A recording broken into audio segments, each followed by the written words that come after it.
Bonjour, aujourd'hui nous allons parler donc en fait du corona et des contrôles éventuels qui peuvent se faire sur les dossiers. Donc la première chose qui est importante de comprendre, c'est qu'il y a d'abord une vérification de base qui concerne l'éligibilité, si vous voulez, de la société, donc des affaires, face aux ma'anakim, aux aides qui sont dues aux pertes de chiffres pendant la période de corona, qui sont donc variantes entre 25% pour ce qui concerne l'aide ou la participation aux dépenses courantes de la société, ou bien 40% concernant en fait la compensation des pertes de gains. D'accord?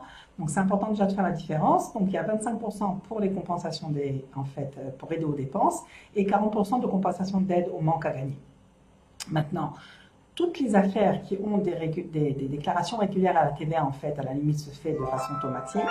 Mais par contre, concernant les sociétés comme les Oskim Tourim, ou bien donc les micro-entreprises qui, elles, n'ont pas de déclaration régulière en fait, à la TVA, alors dans ces cas-là, la question c'est de savoir comment ils vont vérifier. Alors, il est important de savoir que nous, en tant que représentants fiscaux, on a déjà reçu l'information, sachant qu'ils vont demander une déclaration, ce qu'on appelle de chiffre d'affaires, pour les micro-entreprises pour l'année 2020, comparative à celle de 2019 tous les 2 mois, afin qu'eux-mêmes fassent les rapprochements toutes les périodes, savoir si les gens qui ont eu et qui ont demandé en fait des aides et des compensations de chiffre d'affaires étaient éligibles à ça. Donc ça, c'est important que vous le sachiez.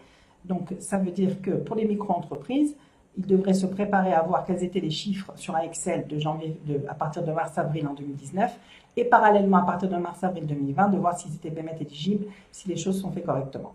Ça, c'est une première chose. Mais quand j'entends contrôle fiscal ou bien contrôle en période de corona, tout le monde s'imaginait ou bien avait tendance à penser qu'il y aurait moins de contrôle des impôts concernant l'activité des sociétés.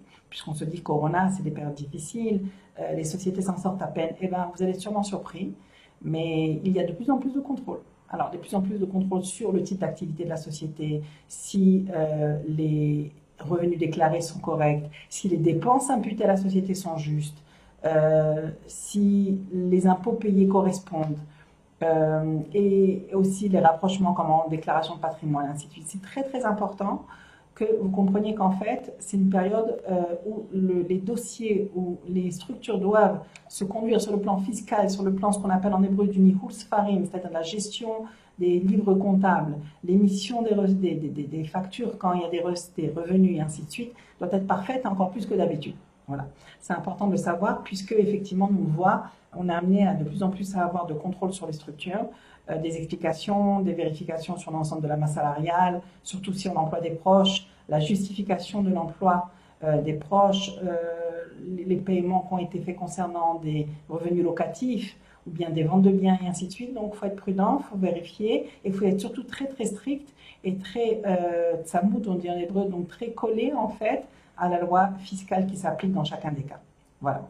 Alors en attendant, Batzlacha, on espère quand même bientôt voir la fin de cette période de corona très très prochainement. Batzlacha.